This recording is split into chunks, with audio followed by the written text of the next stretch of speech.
అయితే అండి రీసెంట్‌గా ఇక్కడ వైకుంఠ ద్వార దర్శనం అనే ఒక దాంట్లో అవునండి. మీరున్నప్పుడు ఎలా ఉంది సార్? ప్రజలకు అవగాహన ఉందా సార్? అంటే ఇంత చూడాలి, ఎళ్ళిపోవాలి అన్న కోరిక ఉండేదండి ఎక్కువ ప్రజల్లో? వైకుంఠ కానీ ద్వార నాకు దర్శనం. నాకనిపించింది నేను పనిచేసిన హ్మ్. 2 సంవత్సరాల 3 నెలల కాలంలో కూడా దుర్గాప్రసాద్ గారు హ్మ్. అన్నిటికంట కష్టసాధ్యమైన హ్మ్. ఏర్పాటు ఏమిటంటే వైకుంఠ ఏకాదశికి. అమ్మ! ఆ! ఆ! వైకుంఠ ఏకాదశి వస్తోందంటే హ్మ్. అందరికీ కూడా లోపల నుంచి ఒక గుబులు బయలుదేరుతుంది. హ్మ్. ఎందుకంటే అది కేవలం భక్తుల యొక్క ఆలోచన విధానం. అదేనండి. నేను ఎవరిని తప్పు పట్టట్లేదు. నేను ఎవరిని హ్మ్. వెటకారంగా ఏమీ అంటలేదు గానీ, అవునండి. చాలామందికి అనిపించేది ఏంటంటే, ఒకసారి ఆ స్వామివారి యొక్క ఉత్తర ద్వారం ద్వారా నేను ప్రవేశానికి వెడితే, హ్మ్. నాకింక మోక్షం వచ్చేస్తుంది అనుకుంటారు. అవునండి. ఎవరికి వాళ్ళు అలా అవునండి. అనుకుంటారు. హ్మ్. ఇది కొంత అమాయకపు ఆలోచనగా నేను భావిస్తాను. అది పర్సనల్‌గా, ఎందుకంటే ఇది వ్యక్తిగతంగా. చాలా అమాయకమైన ఆలోచన. హ్మ్. మన వాంగ్మయాన్ని కొంచెం జాగ్రత్తగా చూస్తే, హ్మ్. లేదా గురువులు చెప్పిన విషయాల్ని జాగ్రత్తగా ఆలోచన చేస్తే, హ్మ్. మనిషిలో వైరాగ్య భావన లేకుండా, అవునండి. మనిషిలో ఆ రకమైన చైతన్యం రాకుండా, హ్మ్. మనిషిలో కనుక ఈ మానవ జీవితం గురించి ఒక సంతృప్తి రాకుండా హ్మ్. మోక్షం ఎలా వస్తుంది మనిషికి? అవునండి. ఇవాళ మోక్షద్వారం ద్వారా వెళ్ళి హ్మ్. స్వామివారి దర్శనం చేసుకుని ఇంటికి వచ్చిన తర్వాత హ్మ్. మళ్ళా ఇంకా ఆస్తి ఎంత సంపాదించాలి, హ్మ్. ఇంకా ఎలాంటి పదవులు సంపాదించాలి, ఇంకా ఎలాంటి ప్రమోషన్స్ పొందాలి, హ్మ్. ఇంకా సమాజాన్ని ఇంకా ఎలా పీడించాలి, హ్మ్. ఇలాంటి ఆలోచనలు ఒకవేళ మనుషుల్లో ఉన్నాయనుకోండి, అవునండి. ఆ దర్శనం వల్ల ప్రయోజనం ఏమీ చేకూరినట్టుగా లేదు. అవునండి. మోక్ష ప్రాప్తి కోరేవాడు హ్మ్. ఆ దర్శనానికి వెళ్ళగలిగితే చాలా బాగుంటుంది. హ్మ్. దీనికి బహుశా ప్రభుత్వం కూడా ఒకసారి ఆలోచన చేసి తిరుమల తిరుపతి దేవస్థానాన్ని హ్మ్. ఇంకొంచెం ఆలోచన దీని మీద పెట్టవలసిందిగా నేను కోరుతున్నాను మీ ద్వారా. హ్మ్. ఉదాహరణకి మనందరం కూడా సమాజంలో సన్యాసాశ్రమాన్ని స్వీకరించిన వారు మాత్రమే హ్మ్. వైరాగ్య భావంతో ఉన్నారని చెప్పి మనం అనుకుంటాం. అవునండి. మనందరం కూడా గృహస్థులం. హ్మ్. గృహస్థుడు అన్నప్పుడు వాడి హ్మ్. వివాహం గురించి, వాడి ఉద్యోగం గురించి, వాడి వ్యాపారం గురించి. వ్యాపారం గురించి, అవునండి. వాడి పిల్లల బాగోగుల గురించి, వాడి మనవడు గురించి, హ్మ్. ఇలా ఏవో ఆలోచనలన్నీ ఉంటాయి. భౌతికమైన కోరికలు. భౌతికమైన హ్మ్. లౌకికమైన ఆలోచనలు ఇవన్నీ పక్కన పెట్టేసి హ్మ్. వైరాగ్య భావంతో సమాజంలో ఉండేది హ్మ్. కేవలం సన్యాసులు మాత్రమే. అవునండి. ఇవాళ మనం చూస్తే ఈ వైకుంఠ ద్వార దర్శనాల్లో హ్మ్. సన్యాసులకి, పీఠాధిపతులకి, ఆచార్యులకి హ్మ్. ఎవరికి ప్రాధాన్యత అసలు లేనే లేదు. లేనిది. హ్మ్. వీళ్ళని ఎవరిని కూడా మనం ఆహ్వానించం. హ్మ్. వీళ్ళని ఎవరిని కూడా మనం ముందు పిలవం. హ్మ్. మనకి ముందు వరుసలో నించిన వాళ్ళందరి గురించి నేను చెప్తే బాగుండదు కానీ, అవునండి. వీళ్ళందరూ సామాజికంగా ఉన్నత పదవుల్లో ఉన్నవాళ్ళు. అవునండి. కానీ ఉన్నతమైన వైరాగ్య భావం కూడా వీళ్ళలో ఉందా హ్మ్. అన్నది ప్రశ్నార్థకమే. అవునండి. నేనేదో హ్మ్. స్పెషల్ చీఫ్ సెక్రటరీగా ఉన్నాను. హ్మ్. నా హోదాలో నేను వైకుంఠ ద్వార దర్శనానికి వెళితే అవునండి. తిరుమల తిరుపతి దేవస్థానం వాళ్ళు నన్ను ఆ మొదటి వరుసలో కూర్చోబెడతారు. హ్మ్. మొదటి వరుసలో నేను కూర్చున్నాను కానీ, హ్మ్. మొదటి వరుసలో నేను కదిలాను కానీ, హ్మ్. మొదటి వరుసలో నా ఆలోచన వైరాగ్య భావంతో ఉన్నదా? అది చూడాలి. లేనప్పుడు హ్మ్. ఈ ద్వార దర్శనం యొక్క ప్రభావం హ్మ్. నా ప్రవర్తన మీద ఏ రకంగా ఉంటుంది? అవునండి. నేను సమాజంలో ఏ విధంగా మార్గదర్శకం చేయగలుగుతాను? హ్మ్. ఇవాళ ఉన్నత పదవుల్లో ఉన్నవాళ్ళు అవునండి. ప్రతి సంవత్సరం వస్తున్నారండి కొంతమంది. వాళ్ళ పేర్లు తీసుకుంటే బాగుండదు. అవును. కొంతమంది వాళ్ళ న్యాయమూర్తులు కూడా. ప్రవర్తన ఆ! ఏ రకంగా ఉందో సమాజంలో అందరూ చెప్పుకుంటున్నారు. బయట వస్తే సోషల్ మీడియాలో వాళ్ళ గురించి శీర్షికలు హ్మ్. విపరీతంగా ట్రోల్ అవుతూనే ఉన్నాయి. అవునండి. ఏమిటి ప్రయోజనం? హ్మ్. మనం ఎవరికి దీని ద్వారా హ్మ్. మనం సందేశం ఇద్దాం అనుకుంటున్నాం? హ్మ్. మనకి ప్రయోజనం కనిపిస్తుందో లేదో నాకు తెలియదు. హ్మ్. కానీ ఎదుటివాడు కనీసం ఆలోచనలో ఓహో చూడండి ఆ పీఠాధిపతి వచ్చారు, అవునండి. ఆ ఆచార్యుడు వచ్చాడు, హ్మ్. ఈ ఉపదేశకుడు వచ్చాడు, ఆ మఠాధిపతుడు, మఠాధిపతి వచ్చాడు, ఆ ప్రవచనకారుడు. ఎంతమందిని ప్రవచనకారుడు వచ్చాడు, హ్మ్. ఈయన ఎంతమందిని ప్రభావితం చేస్తున్నాడు, ఆయనకి ఈ ద్వార దర్శనం మొదట లభించడం హ్మ్. నిజంగా చాలా మంచి పని చేశారు తిరుమల తిరుపతి దేవస్థానం అవునండి. అని అనుకోవాలి. కానీ హ్మ్. మంత్రి మండలిలో ఉన్నాడు కాబట్టి ముందు రావడం, అవునండి. లేదా మీరు ఇందాక అడుగుతున్నట్టుగా న్యాయమూర్తి కాబట్టి ముందు ఉండడం, అవునండి. లేదా నేను మాజీ చీఫ్ సెక్రటరీ కాబట్టి నేను ముందు ఉండడం, హ్మ్. ఇది ఏ విధంగా ఆధ్యాత్మిక ప్రపంచంలో దీనికి ప్రత్యేకత ఉంటుంది? హ్మ్. ఈ విధంగా మనం కొన్ని తప్పిదాలు చేయటం వల్ల హ్మ్. సమాజంలో ఇదొక వేలంబెర్రితనానికి కూడా దారి తీస్తుంది అని అనిపిస్తోందండి. 20 ఏళ్ల వాళ్ళు 30 ఏళ్ల వాళ్ళు కూడా నిన్న మొన్న పెళ్లి చేసుకున్న వాళ్ళు కూడా వైకుంఠ ద్వార దర్శనం అని చెప్పి బయలుదేరటం ఇది ఎంతవరకు సబబ్? అదొక మైలురాయిగా మనం భావించాలి. మనలో మార్పు రావడానికి అది సంకేతంగా మనం చూసుకోవాలి. ఈ విధంగా చూస్తే జన్మ ధన్యం అవుతుంది. మా గురువు గారు ఎప్పుడు చెప్తుండేవారు, సద్గురు శివానందమూర్తి గారు, జన్మకో శివరాత్రి అని చెప్పేవారు. ఒక్క శివరాత్రి చాలు ఒక జన్మని మార్చడానికి, తరించడానికని. కాబట్టి ఒకసారి వైకుంఠ ఏకాదశికి వెళితే మన ఆలోచన మారాలి, మన ప్రవర్తన మారాలి. మనం సమాజం వంక ఏ దృష్టితో చూస్తున్నామో అది ఇంకా సరళీకృతం అయ్యి అందరికీ కూడా మనం సమీపంగా వెళ్ళగలిగేటట్టుగా చేయగలిగితే అప్పుడు తరించిన వారం అవుతాం. లేకపోతే ఏదో రాసుకోవడానికి పనికొస్తుంది. నేను 30 సార్లు వైకుంఠ ద్వారంకి వెళ్ళానండి, 15 సార్లు నేను వెళ్ళి దర్శనం చేసుకున్నానండి, ఏమిటి ప్రయోజనం అని ఇవాళ అక్కడ ఎవరు అడగట్లేదు. కాబట్టి మనందరికీ కూడా గర్వభంగం జరగట్లేదు. లేదా ఎవరైనా మీలాంటి మాస్టర్ గారు అక్కడ నిల్చుని ఏమంటే బాగుంది, చాలా సంతోషం సుబ్రహ్మణ్యం గారు, మీరు 15 సార్లు వచ్చారు, ఏమిటి మీలో ఉన్న మార్పు అని ఒకవేళ ఒక ప్రశ్న మీరు అడిగారు అనుకోండి, నేను చెప్పగలగాలి. ఇది ఆధ్యాత్మిక కేంద్రం. ఇంకా నేను ఎవరిని ఇంటర్వ్యూ చేసినా, నేను కాకినాడలో నేను ఒక స్కూల్ కూడా ఉంది సార్, దుర్గాప్రసాద్ స్కూల్ అని. అందువలన చాగంటి గారి మీద, గరికపాటి మీద నాకు ఒక చిన్న అభిమానం ఉందండి. ప్రత్యక్షంగా వాళ్ళని చూశాను నేను.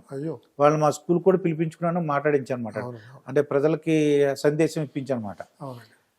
చాగంటి వారు అయితే ప్రతి మీటింగ్ లో మీ పేరు చెప్తారు సార్. ఆయన అనుగ్రహం ఎల్వి సుబ్రహ్మణ్యం గారు అని చెప్తుంటారు అనమాట.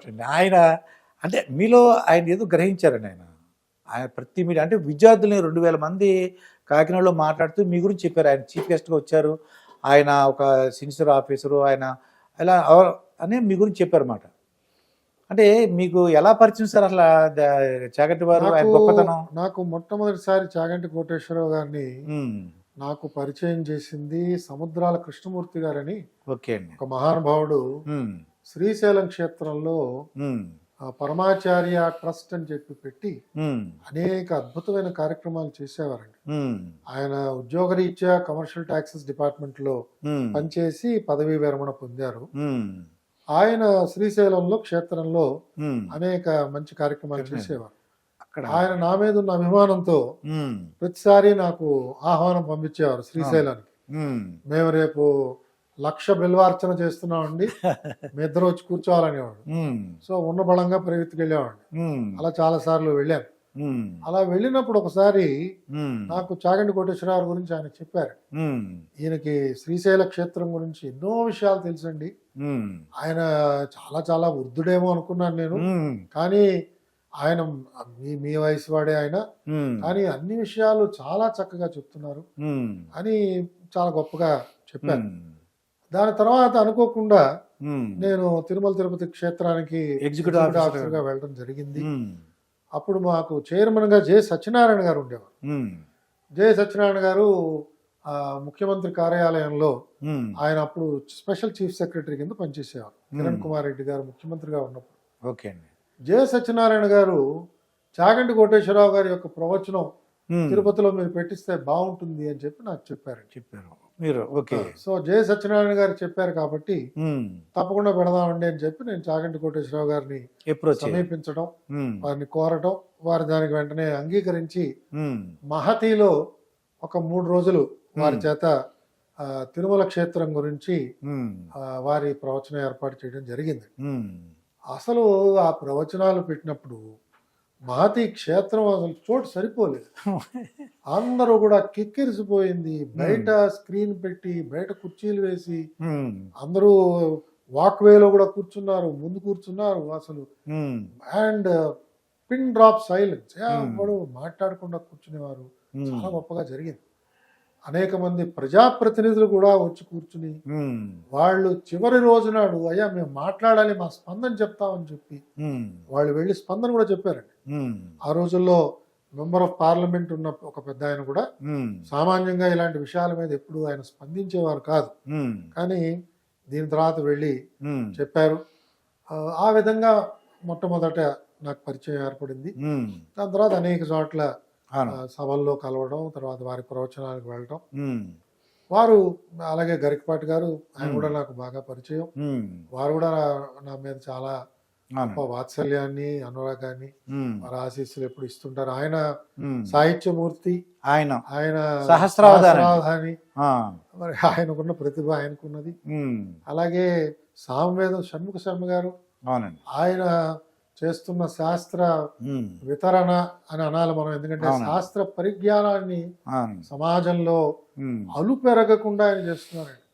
ఒక్కరోజు కూడా విశ్రాంతి తీసుకోరు ఆయన. ఉమ్, ఆయన డైరీ చూస్తే మనకు 2-3 నెలలు ఉమ్, అలా బిజీగానే ఉంటుంది. అవునండి. ఆ, ఇక వీళ్ళందరూ కూడా గరికపాటి గారి విషయంలో నేను ఒక వీడియో చేశాను అనమాట. అయ్యా నేను కాకినాడలో చూశాను కాబట్టి. ఆ, ఆయన వయసులో ఏదో చేశారు, ఏదో జరిగింది, మనం ఇప్పుడు చూడాలి, ప్రజెంట్ చూడాలని చెప్పి నేను చెప్పాను సార్. అది అంటే మనకి ప్రతి వ్యక్తిలో ఏది చూసి నేర్చుకోవచ్చో అది అది మన దృష్టిలో ఉంటే మనకి చాలా మేలు చేస్తుంది. ఉమ్, ఎందుకంటే చాలా సందర్భాల్లో మన పెద్దవాళ్ళు మనకి ఎప్పుడు చెప్తూ ఉంటారు, ఉమ్, ఉమ్. మన ఎవరి వంకైనా 1 వేలు చూపిస్తే మిగతా మన వేలు వంక 3 వేళ్ళు మన వైపు ఉన్నాయి రా అబ్బాయి ఆ, అని చెప్తుంటారు కదా. ఉమ్, మనం ఇది మానుకోవాలండి. అదే అండి. మనకి కేవలం ఉమ్, ఇంకొకళ్ళని నిందించడం ద్వారా మనం ఏదో మన ప్రాపకం పెంచుకుందాం అని భావిస్తే అవునండి. అది చాలా చాలా పాపం కూడా అవుతుందేమో అని నాకు అనిపిస్తుంది. చాలా తప్పండి. ఆ, మనం ఇంకొకళ్ళకి ఏ అంటే విధంగా రెవెంజ్ దుఃఖం తీసుకున్నట్టుగా అలా అనిపిస్తుందా అనిపిస్తుంది. మనం ఎవరికి దుఃఖం కలిగించే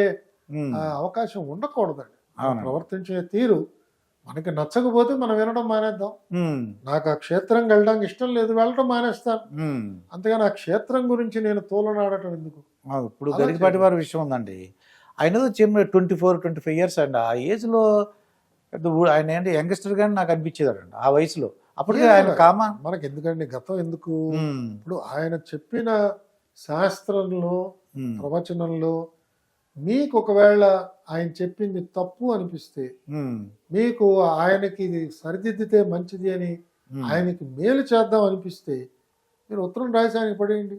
ఉమ్, లేదా ఆయన దగ్గరికి వెళ్ళండి. ఈసారి ప్రవచనం అయిన చోట కాగితం మీద రాసి తీసుకెళ్ళి, ఉమ్, అయ్యా మీరు బలానా రోజు ప్రవచనంలో ఈ విధంగా చెప్పారు, ఉమ్, ఇది ఇది నాకు అర్థం అవటం లేదు, ఉమ్, ఈ శ్లోకం లేదా ఈ పద్యం లేదా ఈ సందర్భం ఉమ్, మీరు ఈ విధంగా వర్ణించటం ఉమ్, చాలా మందికి బాధ కలిగించింది. అవునండి. దయచేసి ఇంకొకసారి దీన్ని ఆలోచన చేయండి. ఉమ్, మీకు విజ్ఞప్తి చేస్తున్నాను. ఉమ్, భవదేవుడు అవునండి. ఎల్వి సుబ్రహ్మణ్యం అది. రాసి ఆయనకి ఇచ్చేయండి. అవునండి. మీకు కనుక ఉమ్, ఆయన చేసే పని చాలా బాగుంది, ఉమ్, ఇలాంటివి కూడా సరిదిద్దుకోగలిగితే ఇంకా బాగుంటుంది అనిపిస్తే ఉమ్, ఆయన ఒక సోదర భావంతో, అవునండి. ఆత్మీయ భావంతో మనం సమీపించాలి. కానీ ఉమ్, ఇప్పుడు మనం ఏదో చాలా గొప్ప పండితులం, ఉమ్, ఆయనకేం తెలియదు, నేనేదో మాట్లాడేస్తాను, అంటే వ్యక్తిగత విషయాలు కూడా చాలా తప్పండి. దీనివల్ల ఎవరికి మేలు జరుగుతుంది?